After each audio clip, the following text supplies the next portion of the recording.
Today we're going to do a little work on this machine and the Bobcat. So this one here, first of all,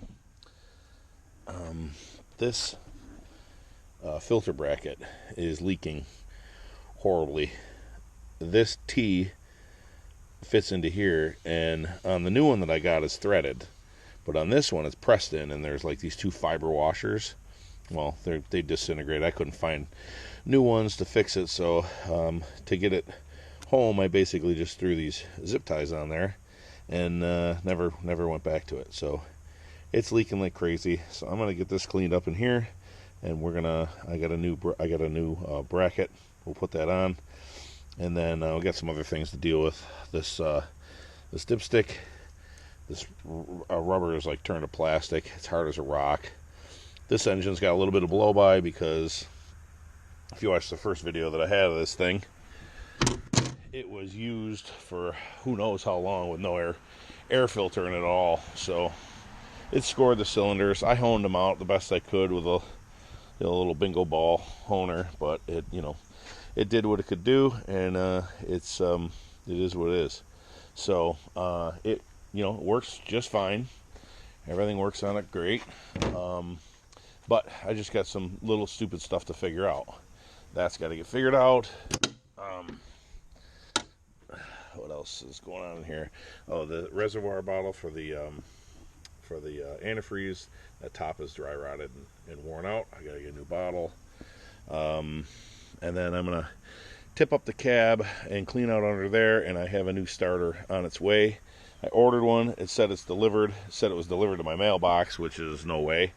And because it wouldn't fit, and so I don't know what's going on with that, but they haven't sent me one, so I gotta get another one, and then we'll just clean this one up and get it ready, because I want to get some paint on this thing before winter. So as you saw the last video, I got the tracks on there. They're working fantastic. I just did a job with it, had no issues, so that's good. So let's go get the pressure washer, get this thing cleaned up.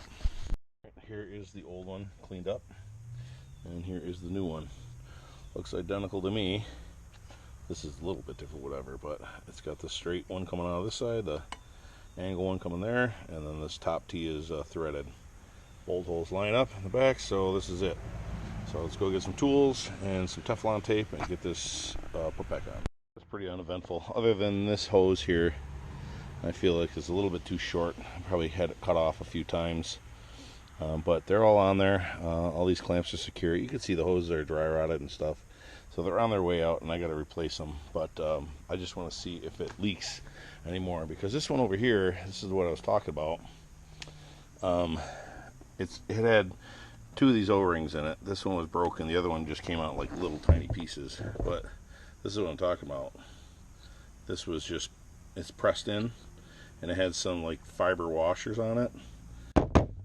Of something in there, but anyways, it was just pressed in there, and it was leaking like crazy. So hopefully this one won't leak. So let's fire it up and see what it does.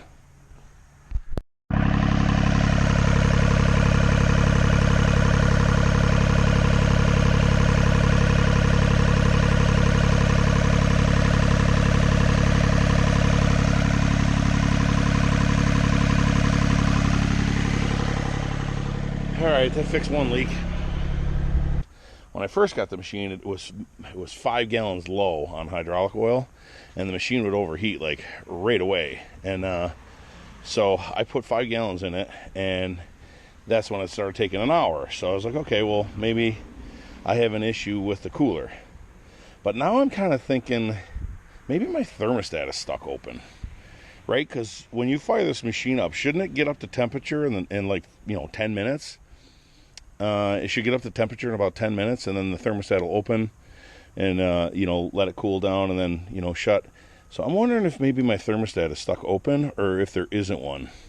I remember there was a thermostat on it when I first bought it, and I don't remember if I put it back in, or if I did put it back in, I put the old one back in. But maybe we should go ahead and pull that out and see what it looks like, and possibly get a new thermostat, or whatever.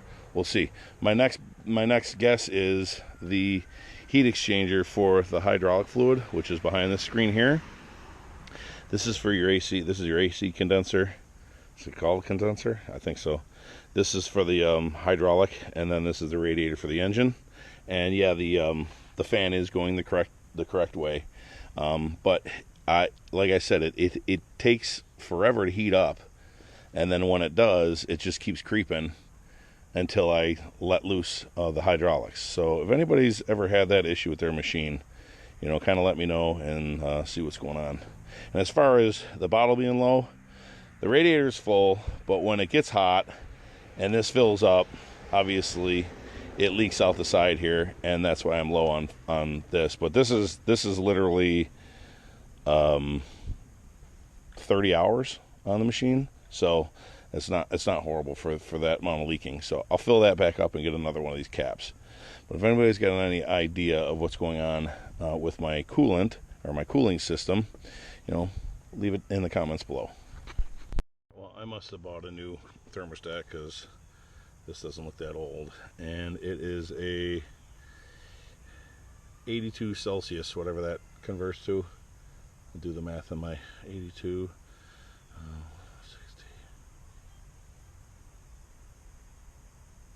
175? I don't know. I'm gonna throw this in some boiling water and see if it operates. And if it does, you know, because this spring here, once it heats up, shrinks down and then opens that. And then if it does, then we know that it's not the thermostat. Well, actually, I could tell it's not the thermostat right now because it's closed. If it were closed, I'd overheat like immediately. If it's not open, that means it's probably working. So that's not it. So we got to figure out what else is going on with this cooling system. Also, I took apart I dropped the hydraulic fluid out of the tank and pulled the bottom of the tank off and got the sock out and cleaned it, and it was actually perfect. There's nothing in it, and there's nothing in the tank. So the only other thing that I can think of is the cooler is bad or clogged or something. I don't know. I wouldn't think it would be clogged because of the condition that the tank was in, spotless in there, so I wouldn't think that the cooler would be clogged. There is no other filter other than that sock, and then, you know, the normal filter that's in here that I replaced, you know, the one of the times I did maintenance. So I don't know. I don't know what it is. And like I said, I don't think it's the cooling system as far as antifreeze is concerned, because the machine will sit there and idle at high idle. I mean, I can put it up high idle all day long and just, or, you know, full RPMs all day long, and it won't overheat. It'll just stay in the green. But as soon as you start using the hydraulics and you get the fluid rolling through there is when it starts to get warm.